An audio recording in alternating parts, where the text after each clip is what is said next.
अस्सलाम वालेकुम स्टूडेंट्स।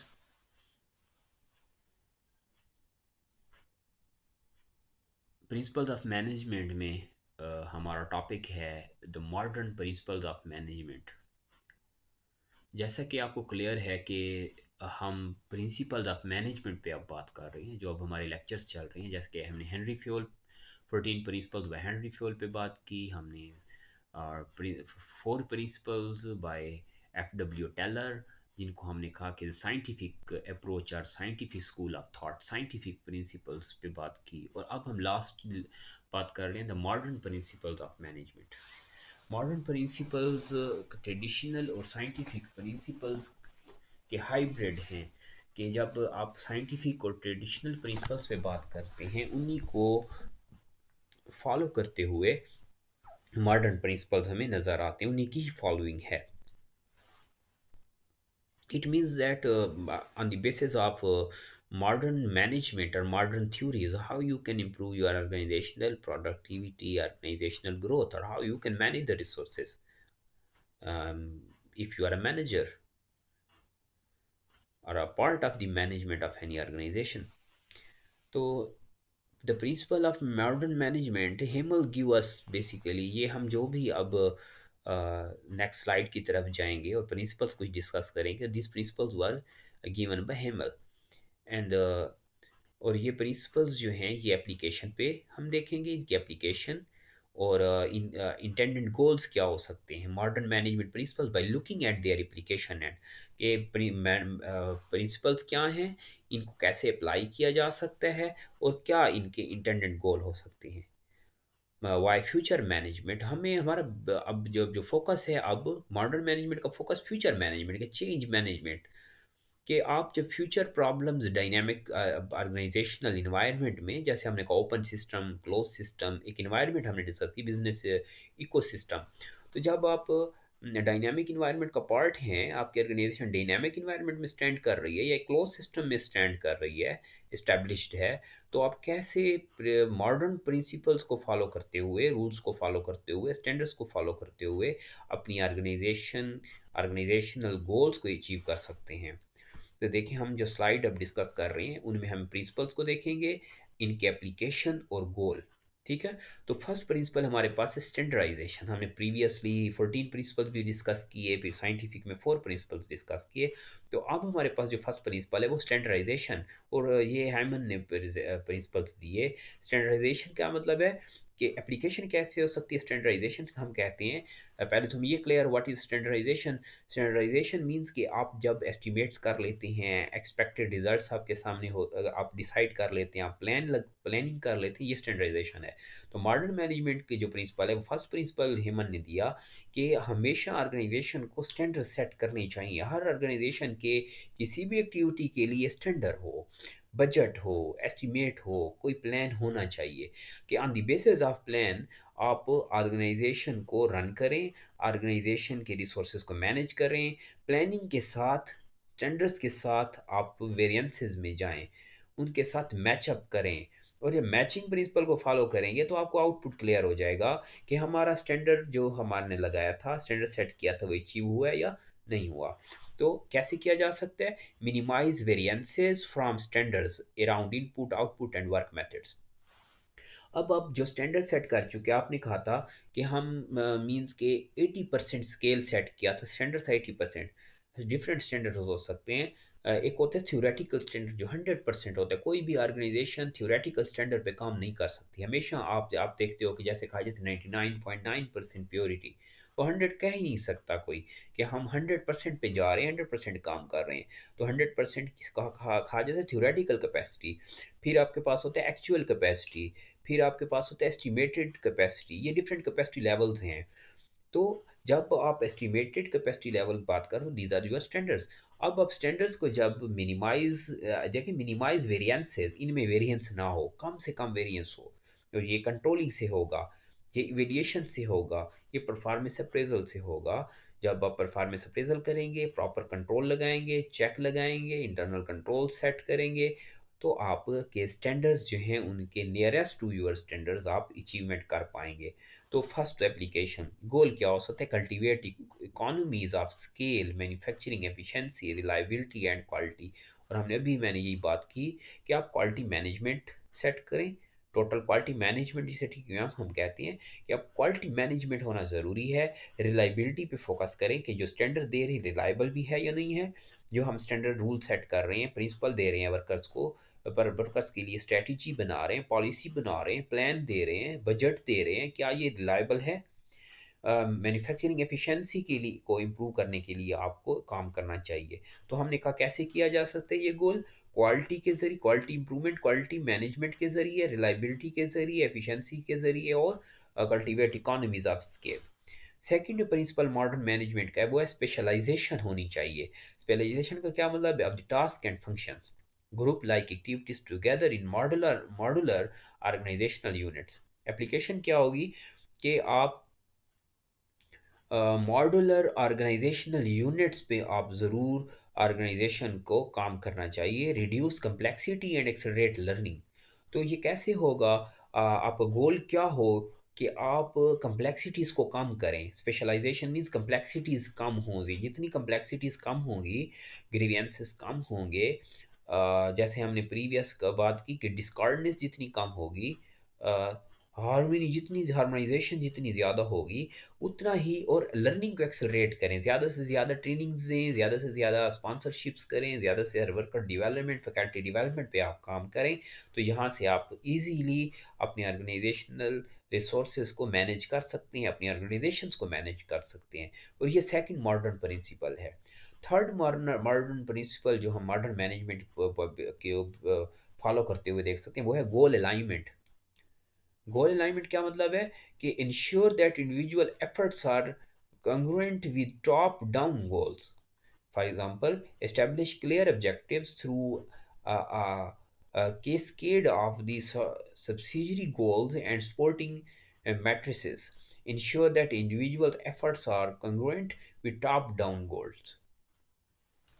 यानी ये बात हो रही है कि आपकी जो गोल्स हैं वो अलाइ कर रहे हो, गोल अलाइनमेंट हो, गोल्स आपकी लिंक कर रहे हों हर एक यूनिट में। ऐसा ना हो कोई डिपार्टमेंट, कोई यूनिट्स गोल से हट के काम कर रहा हो। हमने प्रीवियसली यही डिस्कस किया कि जब आपके वर्कर्स गोल्स जो हैं इंडिविजुअल गोल ऑर्गेनाइजेशनल गोल्स पे फोकियत हासिल कर लें, इंडिविजुअल गोल ऑर्गेनाइजेशनल गोल्स पे स्टैंड करना शुरू कर दें, ऑर्गेनाइजेशनल गोल्स बैकफुट पे चले जाएं, और इंडिविजुअल यानी manager goal, worker goal, corruption, fraud, personal private achievements ये अगर फ्रंट फुट पे आ जाएं, तो फिर आप देखते हो कि आपकी ऑर्गेनाइजेशंस कभी भी सक्सेसफुल नहीं रहती, इस्टेब्लिश नहीं हो सकती आप प्रॉपर।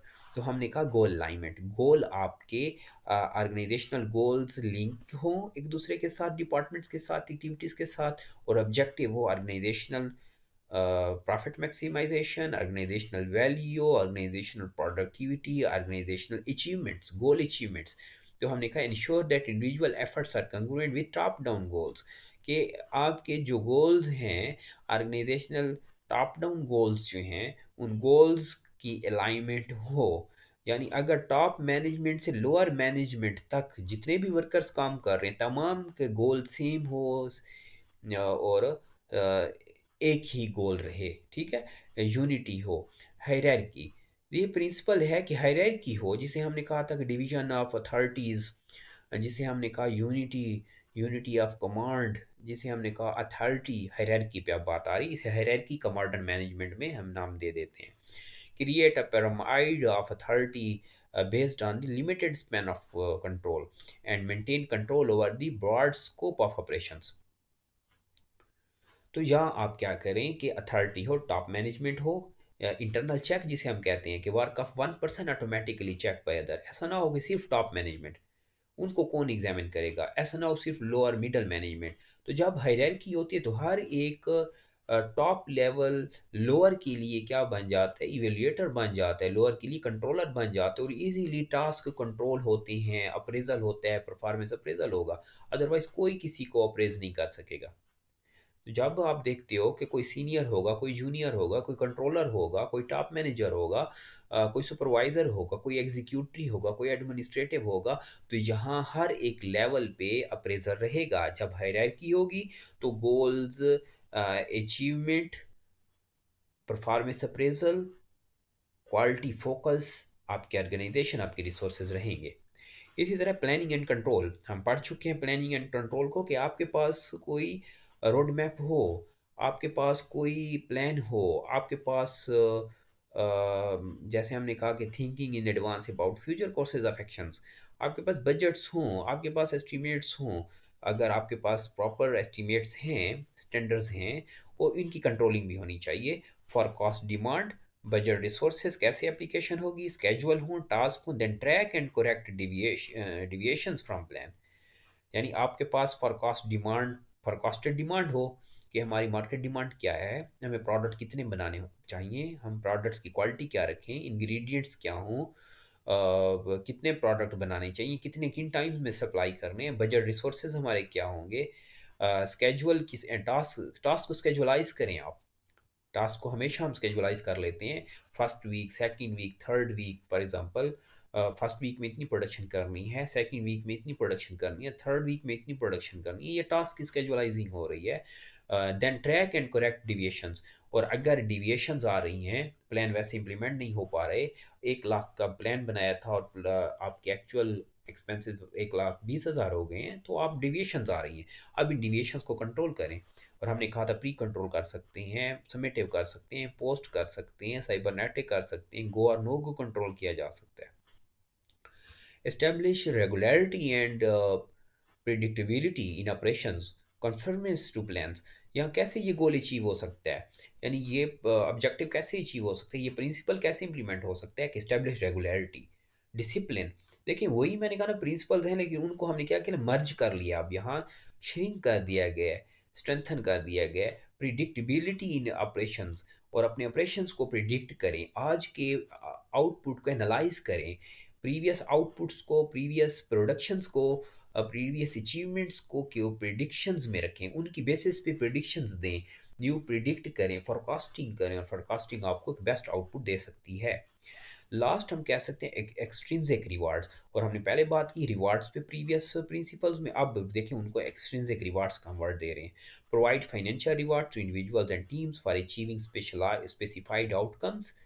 गोल क्या हो, मोटिवेट एफर्ट, यानी कैस क्यों आप देंगे एक्सट्रिंसिक रिवार्ड्स, यानी फाइनेंशियल, नॉन फाइनेंशियल रिवार्ड्स कह सकते हैं, इंट्रिंसिक और एक्सट्रिंसिक हो सकते हैं, कि अपनी टीम्स को, अपने वर्कर्स को फाइनेंशियल बेनिफिट्स दें, आउटपुट जो दे रहे हैं, वो जितना वो परफॉर्मेंस दे रहे हैं उसकी बेसिस पे आप अपने वर्कर्स को रिम्यूनरेशन दें।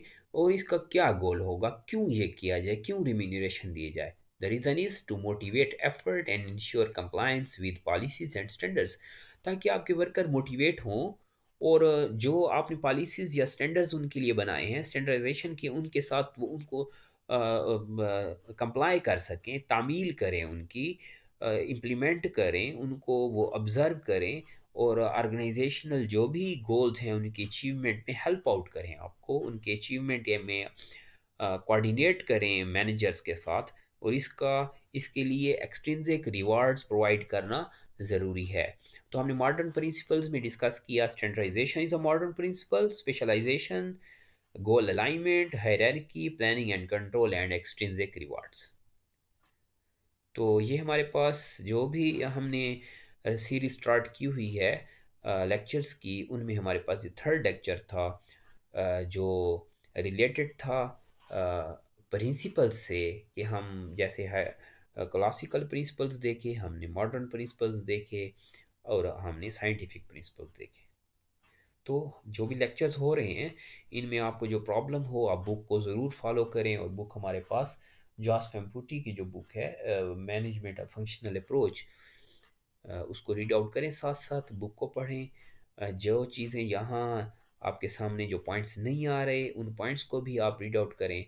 बुक रीडिंग करने के बाद कोई प्रॉब्लम हो, कोई इशू हो, ज़रूर बताना है, ताकि नेक्स्ट जो हमारे लेक्चर्स हों उनमें हम जो भी इश्यूज़ रहें उनको साथ साथ क्लियर करते रहें, आपकी क्यूरीज़ को, आपके प्रॉब्लम्स को मैं ज़रूर रिस्पॉन्स करूँगा और ज़रूर कमेंट करना है।